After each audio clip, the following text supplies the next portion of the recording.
After you subscribe and go check out the website and all of that, make sure you go to patreon.com/Dead and Hip Hop. Make sure you check us out there, because if you already love the channel, you just get more exclusive stuff there, man. You get reviews early, behind the scenes stuff. Deleted scenes of the Kendrick, I just posted that. Look at that. See, y'all getting insight from the man behind us. Y'all getting deleted scenes from the Kendrick Untitled Unmastered. That's not gonna come onto the YouTube. So you better go get that dollar and get your exclusivity out right now, man.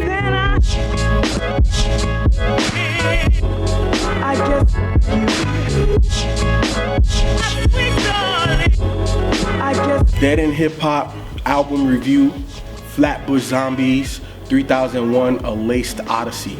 Before we get into the review, make sure you go to deadandhiphop.com. While you're there, go click on the merch page, man. We got an online shop. We have exclusive brand new 5-year anniversary t-shirts. We have the original design, and all of you guys that want to get your own stuff, you can customize your stuff. Look at B.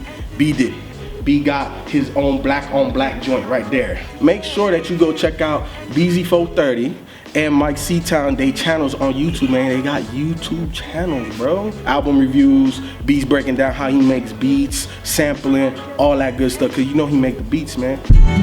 Back to the Dead and Hip Hop review, Flatbush Zombies, 3001, Laced Odyssey. And if you want to support Flatbush Zombies, make sure that you click the iTunes link in the description below. This is our second project of Flatbush Zombies that we are reviewing.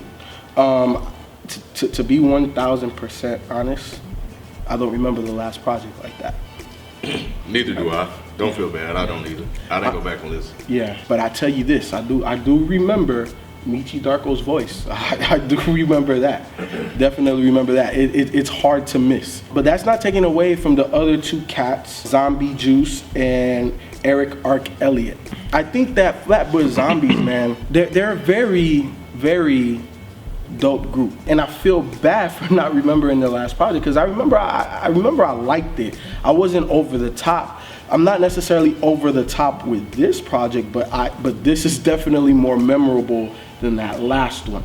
How do you know that, though? Huh? How do you know? How do you know that? I know that because this has a lot of replay value for me. So, okay. So just the based last one was what, about 2 years ago? Yeah, and I think so. Like that. yeah, I think better and I just know at that time, like, that one didn't have replay value for me. Like, I kind of liked them, but it was kind of like, okay, cool. Starting off with Meechy Darko.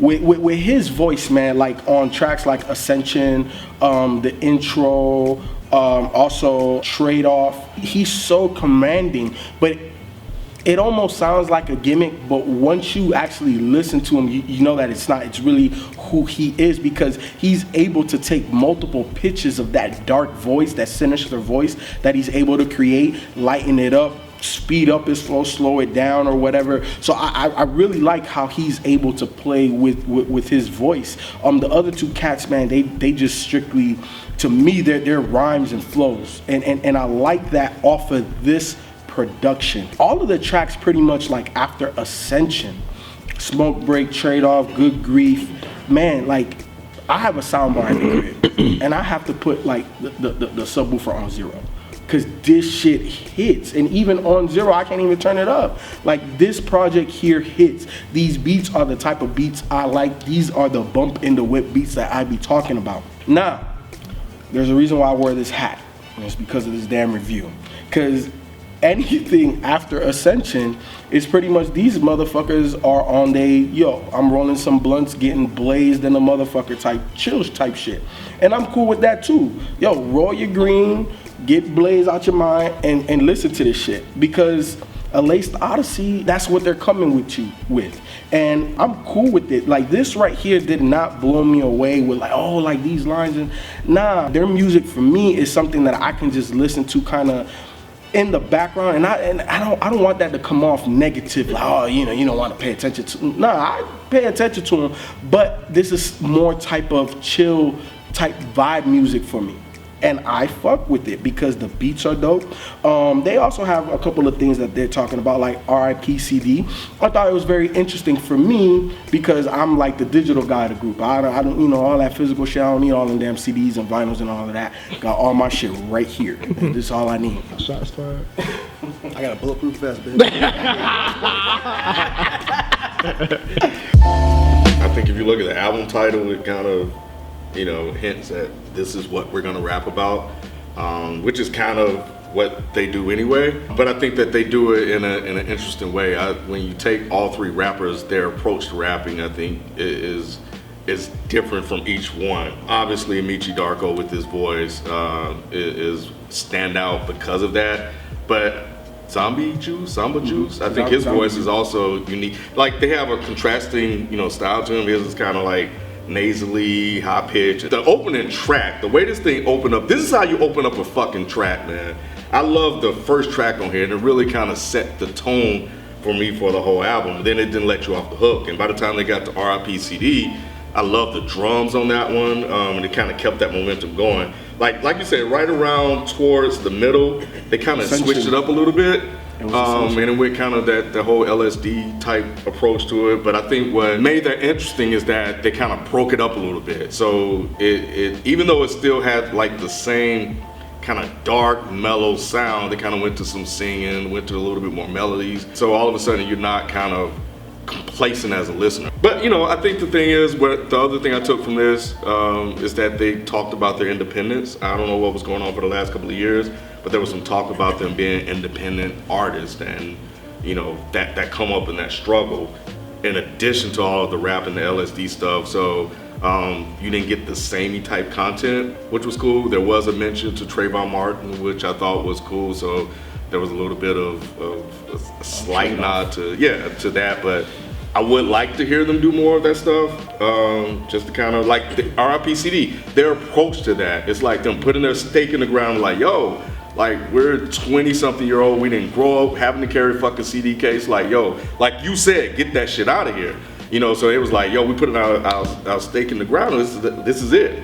RIP, get that shit out of here. So I like that they're claiming that. But overall, I did like this. Like, I really enjoyed this, and I think going back to like how they broke it up with kind of the melodies and that part, it kind of, I had a Bone Thugs type feeling, and some of their flows kind of gave me that too. And I think when I'm listening to the Good Grief, I think. yeah, and in spots here and there. But when I was listening to this, and it does sound great in the car, by the way, in that open space, you let the windows down, you drive at night, sounds really good.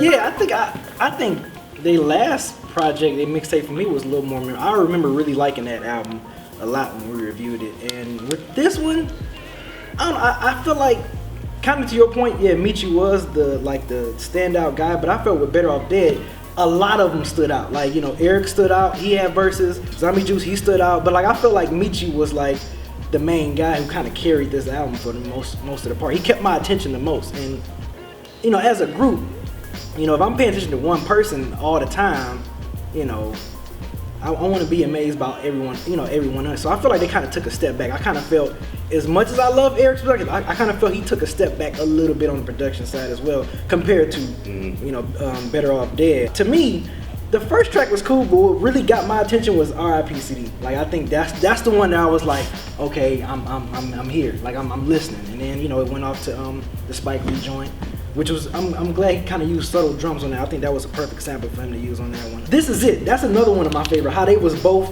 like how they was rhyming off the hi-hat like that on that beat. That was another one of my favorite tracks on here that I was like, okay, that was cool. But yeah, for the most part, I thought the subject matter was like, most part was too samey, where in Better Off Dead, you know, they kind of gave you a lot, you know, a different subject matter, which kind of kept my attention, which is why I like that one better. But yeah, I just felt like with this one, production, and I just think as a whole, MC wise, I think they kind of scaled back a little bit. I don't know. It's just something about it. It just didn't really like when I got finished listening to this, I was just like, okay. But when I remember when we was reviewing Better Off Dead, I was like, man, I really like this shit because it was so different. Like, they just brought something so different to the table with that one. And I was just like, man, this. I guess because it was new. I guess it was just so new for me. So listening to this again, I'm just like, I feel like they just kind of scaled back a little bit. I think with the first one, I think they all were just kind of similar to me. So I think, to your point, maybe on this one, They kind of Meechy probably just took it up a notch.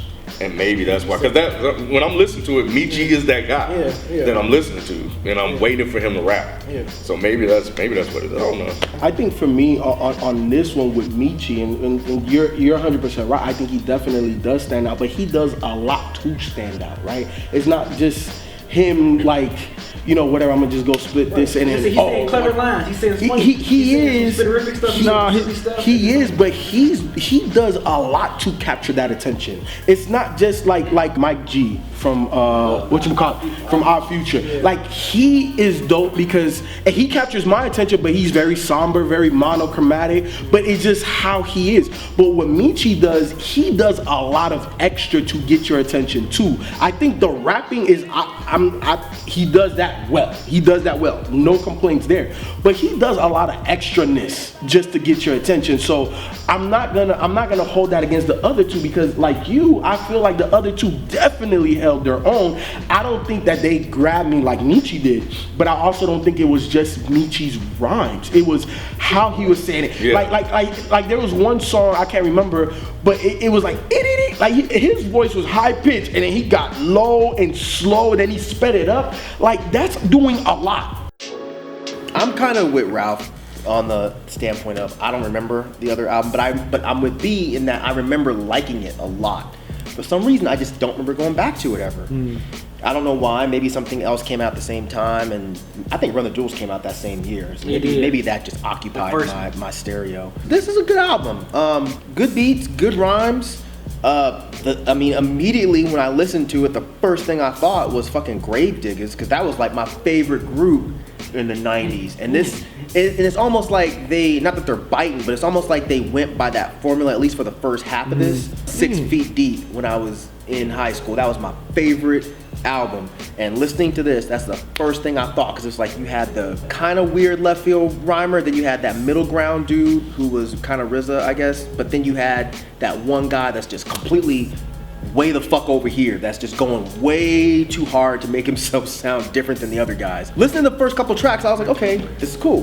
The album didn't really grab my attention hard until R.I.P. CD, and I think I took a different idea from that song than you guys did. I didn't think they were saying, oh, get CDs out of here, this is bullshit. Because if you listen to the hook, he says, R.I.P. to the CD, can't even play my hits. New computer shit, got no means to play the shit. It sounds like he's saying that he's reminiscing about that era. And it sounds like when I listen to it and I look at the lyrics, I mean, I could be wrong, but it sounds like he's saying, like, I miss those days, and I wish it was still like that. That's what I took from it. That seemed like that would make more sense to me. But I don't know. But either way, that song was really dope. And after listening to the entire album, that's when I kind of realized that was the only song on this whole thing that had any semblance of like a traditional hook. And I think that might be a detriment to this album. Rapping gets old after a couple tracks, because it's like, I don't need the entire thing to be subject matter based. But it's like when you have 12 tracks and all you're doing is just, rhyming. It's like, I don't want to listen to 12 tracks of freestyle. Like, or with the hook that sounds like you're rhyming. Because they had a lot of those. They had a lot of their hooks that sounded like it was a verse. Exactly. Yeah. Exactly. So there's nothing to break it up. It's just all rhyming. And sometimes that's cool, but I feel like I would have to be in a serious mood to listen to this. Like, this isn't something I would just put on just because I feel like listening to hip hop that day. What I did think was kind of interesting was it definitely took a turn halfway through the album. I guess maybe it was Ascension where it changed, but it's like it went from hard to soft with no real lead in. So the first, at least most of the songs in the first half reminded me of Gravediggers, like hard, like seriously reminded me of Gravediggers. Then after that, it was just like, okay, this all sounds like A$AP Rocky. Spike Lee joint and Trade Off. While those were good songs, they literally sounded like they were taken off an A$AP Rocky album.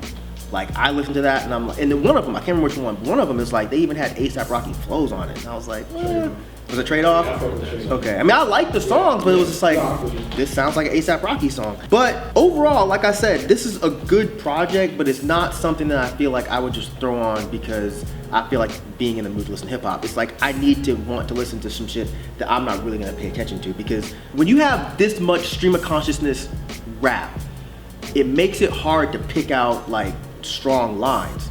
Like pretty much any project that we review, there's always at least 2 or 3 lines that are stuck in my head that I cannot get out until after we're done with the review. There's no lines from this album. That's not even to say that they're whack rappers. They're not whack rappers. It's just they don't say anything that really sticks with me. They don't say anything where I'm like, damn, that was a hard bar. Nothing. The only thing that sticks with me is that hook from that one song, and that's because it's the only real hook on the whole album. I don't know if this has staying power for me. I don't know if I'll go back to this in 3 months. It might be just like the first mixtape where it's like I enjoyed it, but I'm gonna forget about it very quickly. As far as Meechy Darko, while I like him, it's almost like after a while it gets gimmicky and I stop liking it.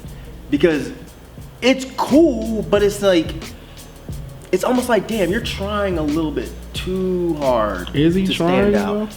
Yeah, it seems like it because that's not the only flow he does. And that's not the only voice he uses. So like sometimes he'll have like that really gruff voice, the Cookie Monster shit, and then he'll kind of switch it up to like a middle ground kind of rapping. So it's almost like, and I don't know the guy, but it's almost like he's trying to be like, well, this is my voice, and this is me, and I'm standing out. But it's like, after a while of hearing that, it just starts to get a little bit annoying. It was. I felt the same way eventually. Yeah, because it's like, okay. So you listened like, to this one? I did listen to this one. But I disagree with y'all too. Where for me, it didn't become it didn't become a negative as I kept listening to it. I actually you liked it enjoyed more, and as he I enjoyed the it fact started that he tapering off for me. Like, okay, because it's like it was starting to become expected. It's like, okay, he he's coming, and then boom, he comes with it. Flatbush Zombies, if you're watching, yo, I definitely fuck with this project. Even on the last one, like in this one too, like y'all have a great ear for beats. Erick Elliott, you know what I'm saying? Shout out to you on the production. Shout out to y'all for doing something different. This definitely bumps in the whip, man. So I fuck with y'all. I definitely like and enjoyed this album. You know what Ralph said is on point. The way you guys rhyme on these beats and the beats that you pick definitely works for you guys. What I would like to hear, different subject matter, not to the point where you're forcing it, because then you could probably get a little bit outside of your element. But I think listening to what you're saying and some of the things that you touched on, I think you guys are talented enough to be able to do that and pull it off. As a fan of someone who liked your last project, I can honestly say I'm personally a little disappointed in this album. Not saying like it's just whack or anything. It's just, I think kind of like with, again, all y'all say, it doesn't have like that staying power. I don't have really no, like, it has really low replay value for me. It's like if I want to listen to Flatbush Zombies, I just listen to Better Off Dead. It's like I said, I only got like maybe 3 or 4 tracks out of this album. I mean, I'm still, check out whatever you guys release in the future, but just with this 3001 album, it's just kind of like, okay. I enjoyed this project. I like that these guys are doing something different. They do not sound like your typical New York rappers. They don't sound like anybody. The only group I could think of, like I said, was like a nice mixture of Gravediggers and A$AP Rocky. And the good thing about you guys is neither one of those sounds forced. Like, you guys sound natural doing both of those styles. So that's really a good thing. Like Ken, I would like to see you guys switch up your subject matter just a little bit. The stream of consciousness thing is cool, but I think the difference is for people like me who don't smoke a lot of weed or don't drop a lot of E or Molly, whatever the fuck these kids do these days. I just drink, so this is not some shit that I can put on drinking some whiskey. But if I was smoking some weed and I was high, I can understand, because that stream of consciousness rap kind of appeals more to those type of people.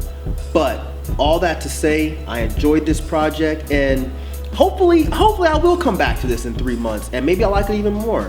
But this definitely makes me a little bit more interested to hear what they're doing next. Obviously more than the mixtape did, so there's that. So yeah, I can't say anything else, just keep doing what you guys are doing, and yeah, that's it.